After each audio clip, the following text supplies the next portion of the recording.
Did you examine your systems by electron micrography? We've done some preliminary results by X-ray diffraction and electron microscopy, while we have a general idea of the difference between the performance of the particles. I haven't as yet had enough time to discuss these results with someone who's an expert in microscopy and ion. So I'd rather not comment on that. You have a question? So thank you once again. Thank you very much.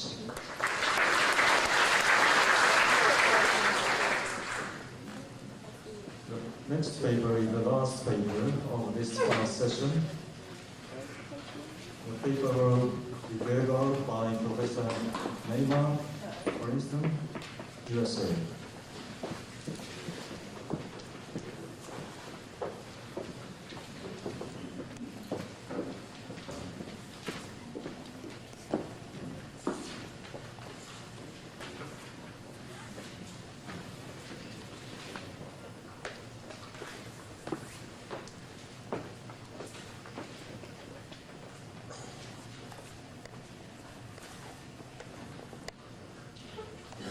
So I will report today the results of collaborative efforts of different groups in Germany and the United States.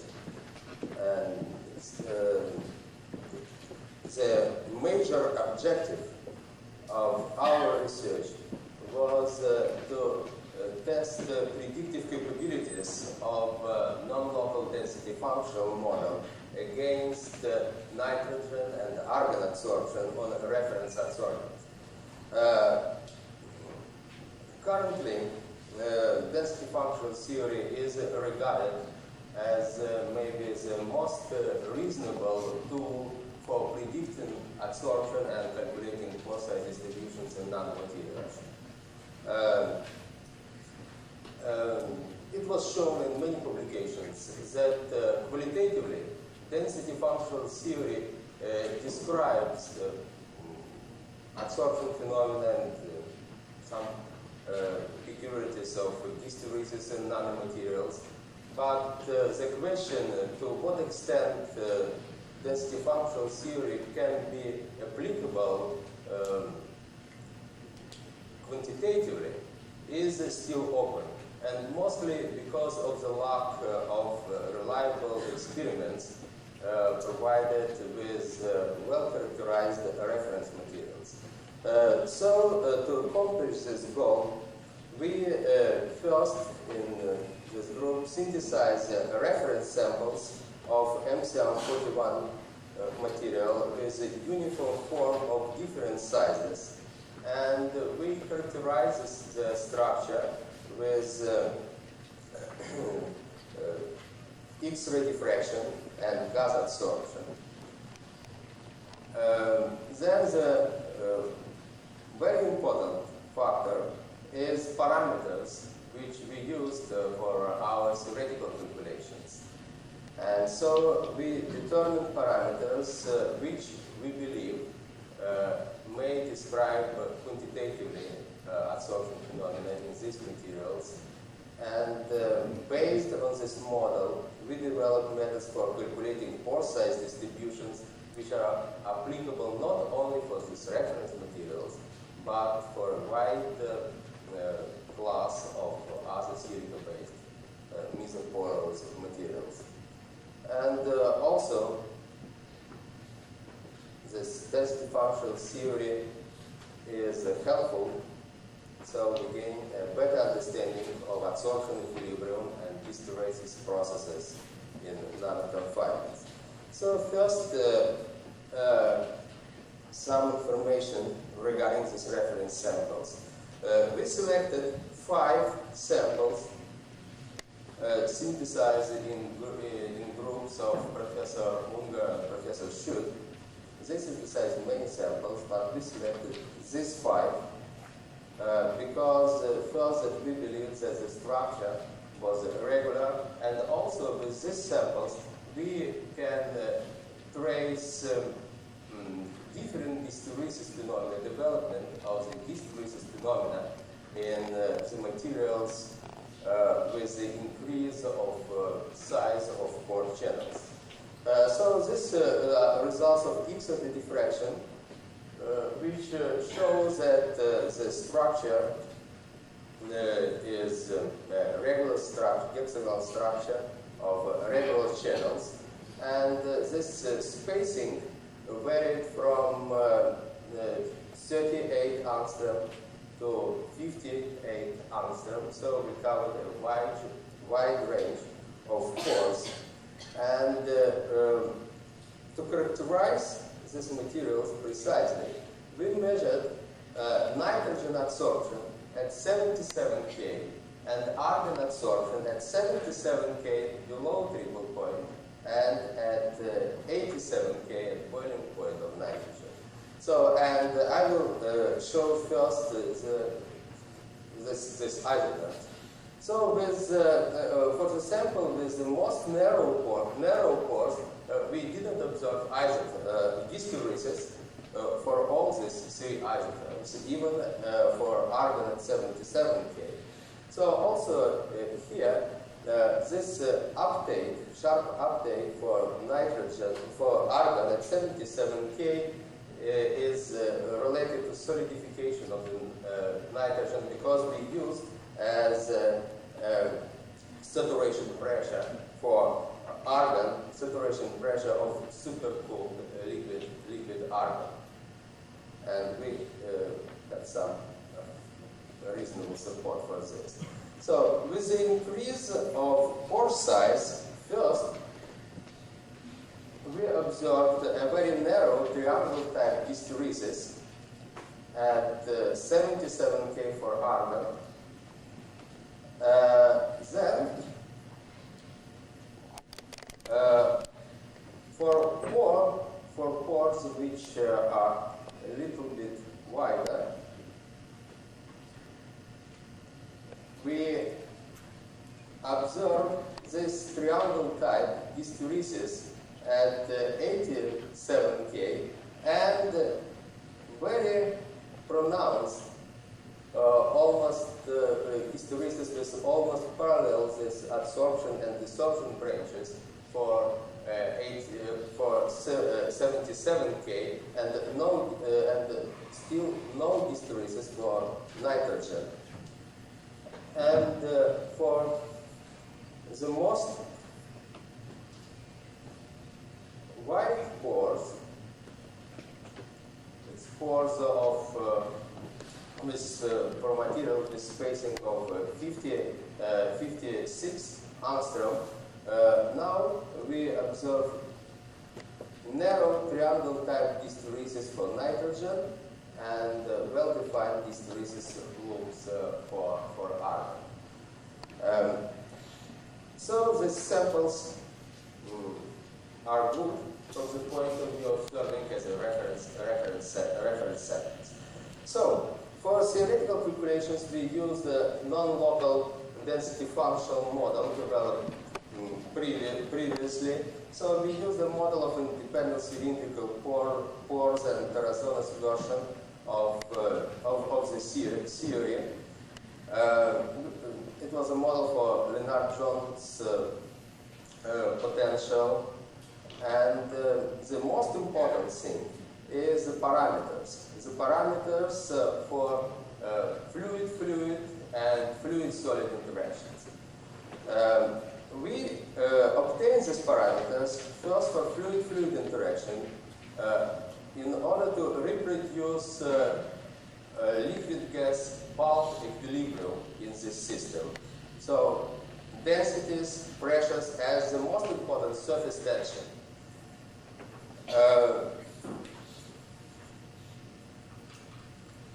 These are the results obtained with these parameters. For example, for argon, this is bulk equilibrium and temperature dependence for densities, saturation pressure, and surface tension.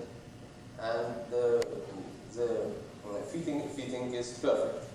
I would say that first we tried to use parameters published previously, but these parameters were not so good as this in describing this bulk equilibrium. And I have a table with parameters taken from some other papers, and I would say that only in 2 papers published by first Lastovsky, Gartenberg, and Olivier, the parameters were consistent with bulk phase equilibrium. Here that's the results for nitrogen, but even these parameters give only up to maybe 10% error in surface tension, which is quite important. Parameters for solid-fluid interaction we obtained by fitting our predictions of this density functional model with reference isotherms measured on non-porous soil.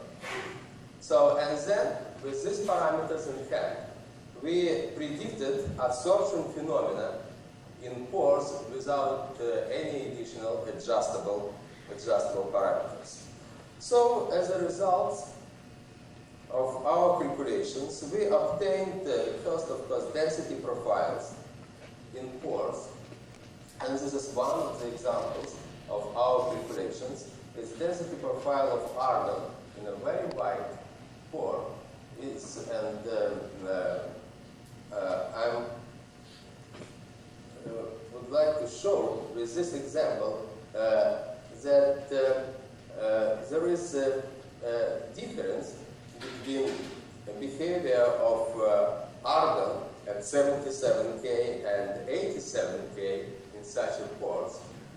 So here you may see that we observe this layering, and this layering is more pronounced for 77 K. But even below this triple point, from this calculation, actually we can conclude that argon in this pores below triple point behaves likely as a liquid-like matter. Because in the center of the pores, the densities are practically density for bulk liquid nitrogen. We calculated for all these situations equilibrium isotherms in different pores of different diameters, and then based on these theoretical isotherms, we generated pore size distributions in all these samples. And the results we obtained were quite consistent. So this is the results of calculating pore size distribution in one of these samples from 3 different isotherms.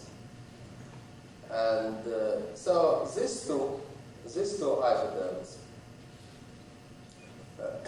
these 2 pore size distributions were generated based on argon isotherms at different temperatures. They are absolutely identical. This means that actually our model predicts temperature dependence of argon isotherms in this pores. This is a pore size distribution generated from nitrogen isotherm. So correlation is also good, but we observe a shift about maybe 1 to angstrom, which is also reasonable. For other samples, we got similar results. So this is for 3 other samples. So the pore size distribution generated from argon isotherms from different temperatures were practically identical, and pore size distributions generated from nitrogen isotherms were shifted a bit, but also quite consistent with the results obtained from argon. So our main conclusion from this is that if the parameters for fluid-fluid and solid-fluid interactions are correct, then the non-local density function theory is capable of predicting adsorption phenomena, and we can use this model to generate pore size distributions. We today also are presenting a poster, and in this poster, it's poster number 1 to 6, we applied the same model for analysis non-ideal structures. So there are also MCM-41 based nanoporous materials, but the structure was not so ideal. The exerted patterns were not so prominent, and we analyzed this nitrogen and argon isotherms, and also I will present only one result for only one sample. So here you see the correlation between the pore size distribution obtained from nitrogen isotherms and pore size distribution obtained from argon isotope for two samples. And you may see that actually this pore size distribution are almost identical.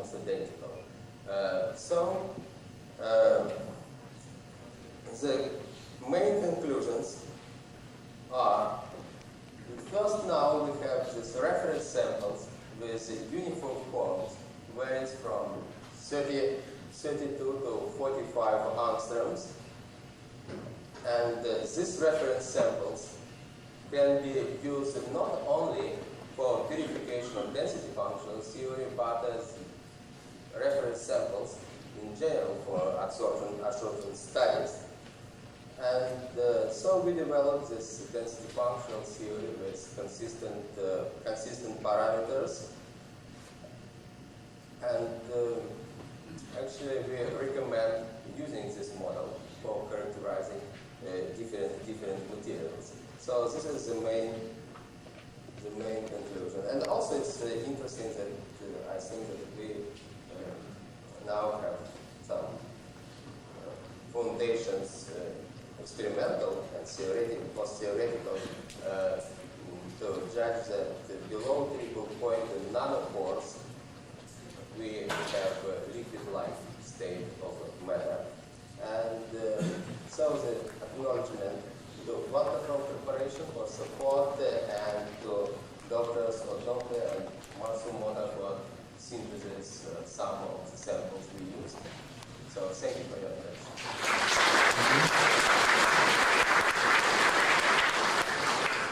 Thank you very much for a good talk, Professor Franson. Well, I think this is extremely interesting work, and congratulations on the work you've done. The isotherm shapes are, I might say, exactly as I would have expected, the differences that you picked out. And it seems to me to confirm our qualitative ideas about the way in which one can see the difference in the shapes in relation to the appearance of the hysteresis. It seems to me that where you go, in your case, above the threshold as we found, this characteristic relative pressure, depending on the adsorptive and the temperature, of course.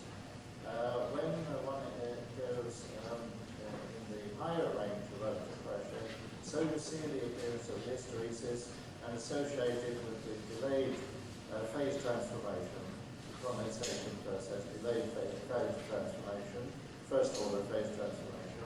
And where the pore size is such that the adsorption occurs below this characteristic relative pressure, then the phase transformation is no longer first order, and therefore we no longer have a single characteristic relative pressure for the pore filling of that particular size of pore.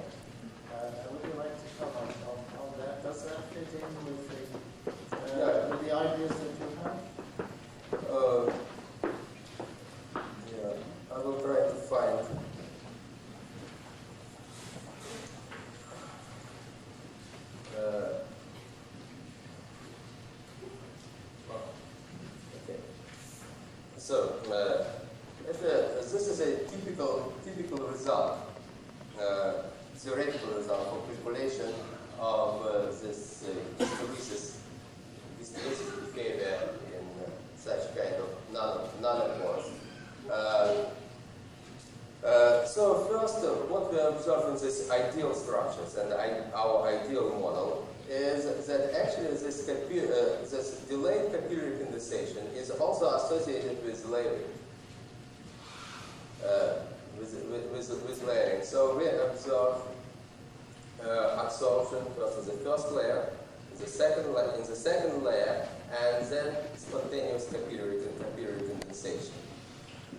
So this equilibrium desorption, we use the concept that when we have the hysteresis, at least in this type of materials, and we have absorption and desorption branches, then we have some foundations, and we publish this in our paper in Langmuir, that a desorption branch should be used for calculating pore size distributions, because desorption branch is related to the equilibrium transitions, and adsorption branch is associated with the delayed capillary condensation.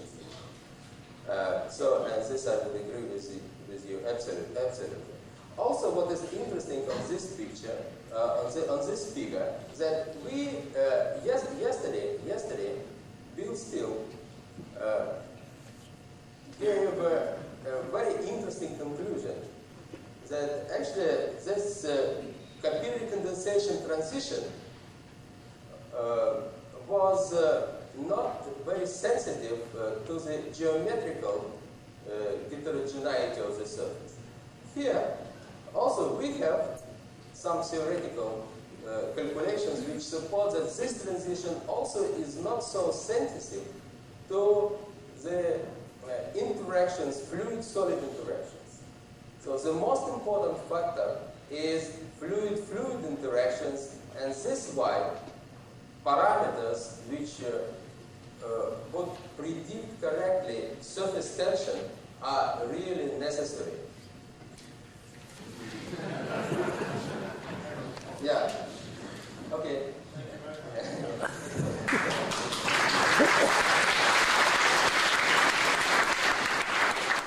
Thank you very much. I must close the discussion. And also, I'd like to close this first session. Thank you for all speakers and audiences for collaboration. And the next session will start at 11.